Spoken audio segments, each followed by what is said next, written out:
talk to our friend, Mr. Mark Zuckerman. Zuck, what's up, dude? How are you? Gentlemen, it is good to talk to you and good to talk to you from West Palm Beach. West Palm Beach. Yes, man. I know you're rubbing it in, Mark.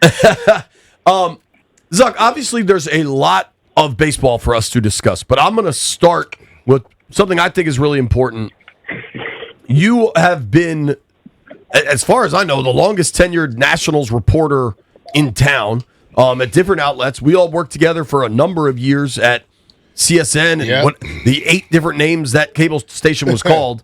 I think you do a great job, and obviously the media landscape is changing all the time. So tell everybody where they find your work now. Well, yeah, thanks for asking that. Yes, given the fact that the team has left Masson and started their own TV network, that put me out of a job there. But I'm excited to say that I've launched my own independent site. It's called natsjournal.com. I launched on Monday. It's a subscription site through Substack, and I'm honestly blown away by this. We already have over 3,000 people who've subscribed to the site in just the last 2 days. And so I'm down here kind of on my own covering the team, and the plan is to do this throughout the year and actually make this to be something sustainable. It's refreshing. It's a little scary, but it's also exciting because it's an opportunity to, fill a void, because with what happened at Masson and even more so with what happened to our friends at the Washington Post, there's just a real lack of coverage of this team. And I know, you guys know this, there's a fan base for this team. Even when they're not playing well, I know it's been a rough few years for them, but there's a diehard fan base that's with them through thick and thin. I've gotten to know all of them for so many years covering the team, and to see the response to me starting this site and other things that are out there, it just confirms to me how much people still care about this team. So it's been real gratifying, and I hope this is the new wave and a new era in sports coverage. I think a lot of it, they know how professional, how good you are too, Mark. And I think the one thing you can look at with this stuff on your own, you get way more write-offs when you do this stuff on your own. I may have to call you for some advice on that one, BMitch, because I'm still learning how this all works. Yes. What's also interesting, Mark, is especially from our time together at whatever, NBC Sports, Washington, CSN, whatever it was called through various times, we had bosses. Especially back then, we had lots of bosses. There were different bosses for different things. You don't have a boss anymore, dude. It's comforting. It's also a little scary because now all of a sudden, I have to be responsible for everything. But I will say this, and I do mean this honestly. One of the nice things about this is my boss is my readers, and they can tell me what they're looking for, what they want me to write about. It's a really cool aspect of this, and I've encouraged them to give me ideas. Help me know what kinds of stories they're looking for, what they're interested in, and that I can turn around and do that for them in a way that you just couldn't do working for a larger company. And so it's cool. I hate the circumstances that have led to things like this, but I do think this is the next wave in sports journalism, and I'm not alone. There's plenty of others out there doing similar things. Our friend Ben Standing does it on Commanders coverage, and I talk to him a lot leading up to this. To get some advice on how he does it. Even the podcast I do with Al Galdi and Tim Shover's Nats Chat, Al has gone out on his own, has his own podcast. So it's a different world, but I think we're all learning how to adapt to it. And we believe that there is a market for it, because we know that fans just want to talk about, read about, hear about the teams they care about. And in a lot of cases, they're willing to pay for that coverage, for good quality coverage. Well, we're happy for you. NatsJournal.com. Subscribe. Zuck does a hell of a job covering the Nats, has for a very long time. And, I remember when D'Angelo Hall had kind of announced his retirement, and then he wasn't sure about it, and we were at a press conference, and D. Hall got asked, hey, are you retired? And D. Hall's like, well, who said it? He said, John Keim. And D. Hall said, well, hell, if Keim said it must be true. That's the way I feel about you with the Nationals, honestly. Thank you. That's very kind of you to say that. All right, so let's talk some actual baseball then. Please. I want to start big picture. It is not a secret the Nats have gone with this super young leadership group. They've got the youngest president of baseball ops, the youngest skip, the youngest GM. How ready are these dudes for their first spring in charge? I'm going to say this honestly. They have come across really well so far. They're saying the right things. They're doing the right things. It seems like everybody, from the players on up through everybody else in the organization has bought into it. Now, that said, there's a different kind of pressure that comes with this because they are unproven, haven't done it before. Now, Paul Taboni, he's not alone. There are plenty of other GMs, president of baseball operations, who kind of a similar track to him. He worked 10 years climbing the ladder with the Red Sox, and, there are other 30-something-year-old guys in that position. I think for Blake Butera, the manager, it's a little different story. 33 years old, youngest major league manager in over 50 years. And beyond that, never played, never coached, never managed anywhere above single A in the minor leagues.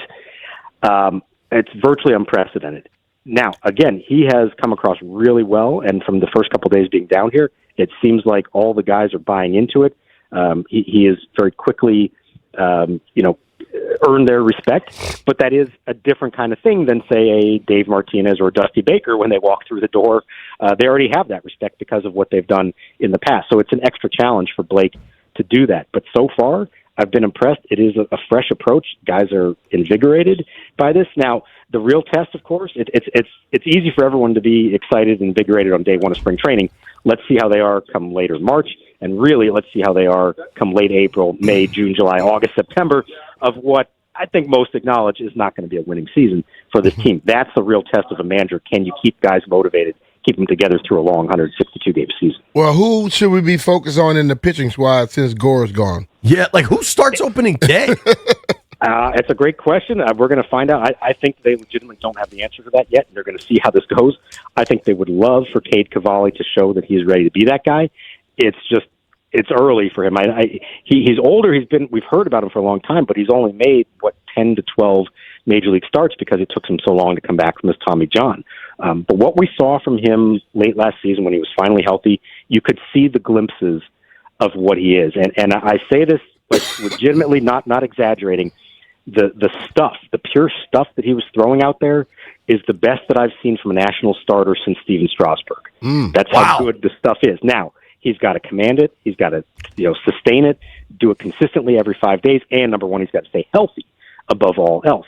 But he is in a good place right now. I think they really hope that he does ascend to that number one role. Behind him, it's guys who've done a little bit here with mixed results. Jake Irvin, Brad Lord. The one major league free agent they've signed this winter is a guy named Foster Griffin, who has, I think, 7 games of major league experience, but he was one of the best pitchers in Japan for the last 3 years. And so they're hoping that translates here. It's just a lot of unknowns. You hope it all comes together, but you don't really know until you see how it translates to the major league level. All right, Foster Griffin. I'm in. I'm kind of blown away by what you said about Cavalli.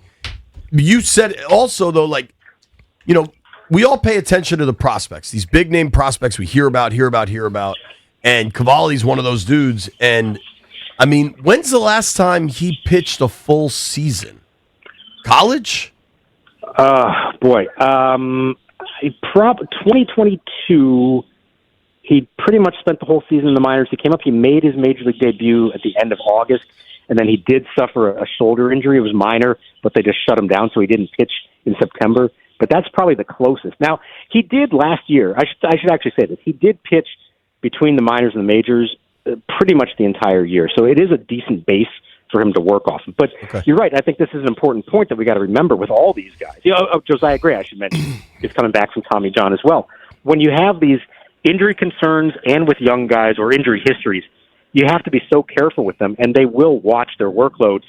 And until you've proven that you can go out there every 5 days and make 30 starts a year at the big league level, it's still such an unknown that you got to prove it to show everyone that you can actually be that guy. So I hadn't thought of that name in a while. What is the deal with JoJo? Is he expected to pitch this year? Yeah, and in his mind, opening day, and maybe a little bit beyond that. He essentially has missed 2 years from his own Tommy John. He started opening day in 2024. He made only 2 starts that didn't go well. He suffered the injury. He tried to rehab. It didn't, get better, and they decided to have the surgery, and so that basically knocked him out last year too. Now, he did, it was under the radar, but he made, I think it was 3 rehab starts in the minors at AA and AAA to close out September. And he was good to go. If the season had gone on, they might have brought him up to pitch in the big leagues. So he feels good. But again, it's been a long time. Until you see him out there facing big league hitters, you just don't know. But in a perfect world, Cavalli, Gray, Lord, Irvin, this guy Griffin, and maybe a few other kids who are going to be in the mix. That's your rotation. It's very unproven, but there is some upside in there. Mark, you gotta, like you said, the everybody in management, the manager, all these people, skippers, they're all young. You got a lot of young players. What's the leadership like to keep guys, because it's going to be some losing, to keep guys motivated? I think it's a huge question, BMitch. I thought it was a major problem for them last year, that there was not really veteran leadership in the clubhouse. And so you have guys like C.J. Abrams, James Wood, Dylan Cruz, and all the others who didn't have a lot of people to look up to and show them, hey, here's the way you do it, especially during a difficult season. And I don't think it's a coincidence that after the firings of David Martinez and Mike Rizzo in July, that the team really struggled in the second half, and you saw like a lack of energy from them. And that's not to say that the firings were unjustified or that the team would have been better with them in charge. It just shows that once the team made those moves, it was clear we're starting over again. The rest of this season doesn't matter. Everybody's on an interim basis, lame duck, whatever you want to call it. And you could see it in the look of the players. They didn't have the same energy. You saw the performance drop off. You saw defense drop off. You need veteran players in the clubhouse who can stay on top of these kids and say, hey, we do this for 162 no matter the record. Get your head in the game. They didn't really go out and do that this winter and add guys like that. So it's going to have to come from somewhere else, whether it's from within the players, whether it's from the coaching staff, whatever it is. I do have a concern about how that's going to go for this group. Among many concerns. We're talking with our friend Mark Zuckerman here on the Rude Guest Hotline. You can follow Mark at Mark Zuckerman. You can also check out his new website, natsjournal.com, for all your Nats coverage. Let's talk about a dude that I think has that natural leadership that maybe that could really be helpful, but he's got to stay healthy and he's got to hit. How are we feeling about Dylan Cruz going into this year?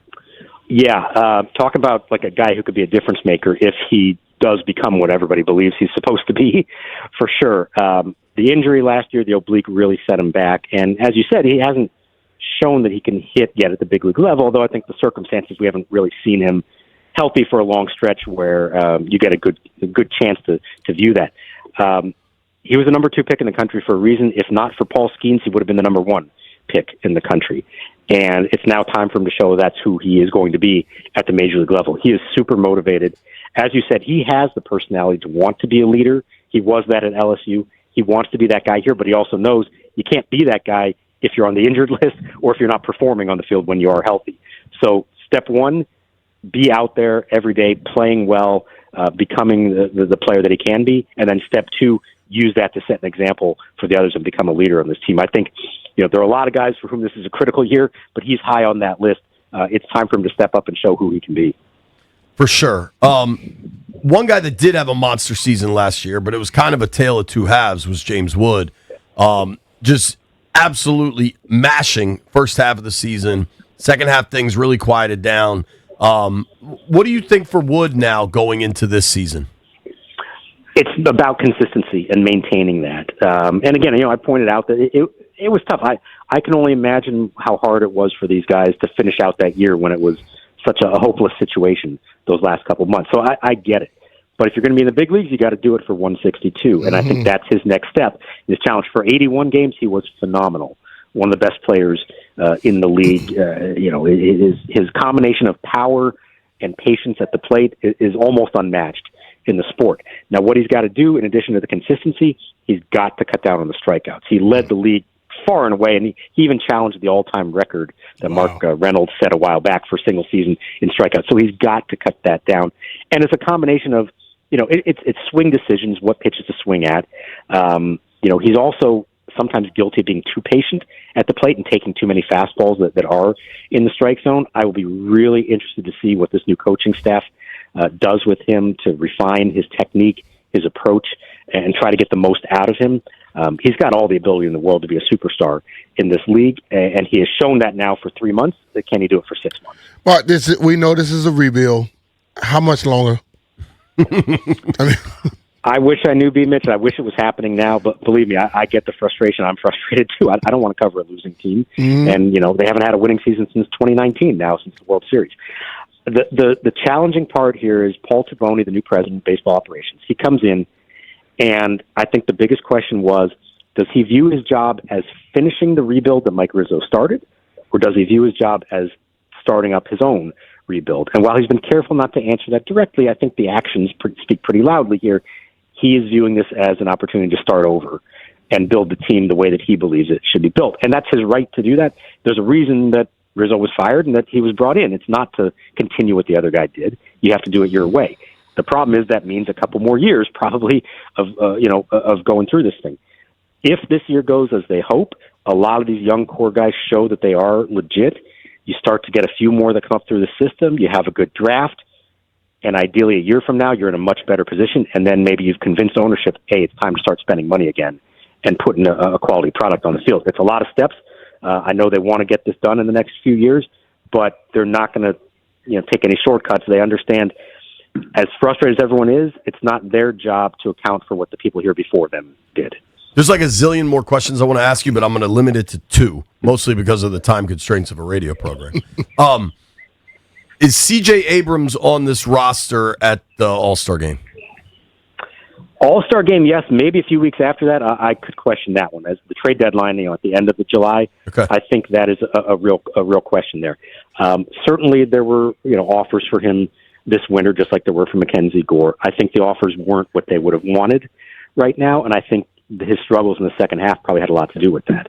If he comes out and has another gangbusters first half like he did last year, and if the feeling is that the team really is a few years away from winning, then I could see them making that move if they get what they want in terms of prospects return. It's hard. The Gore thing was so tough to swallow. An Abrams trade would be tough to swallow because you're talking about guys who they acquired in the Juan Soto trade already being dealt away before this team's ever had any success. That's a tough pill to swallow. It's a tough thing to sell to your fan base. But again, what I said before, this is about building something that has a chance to be successful in the long term.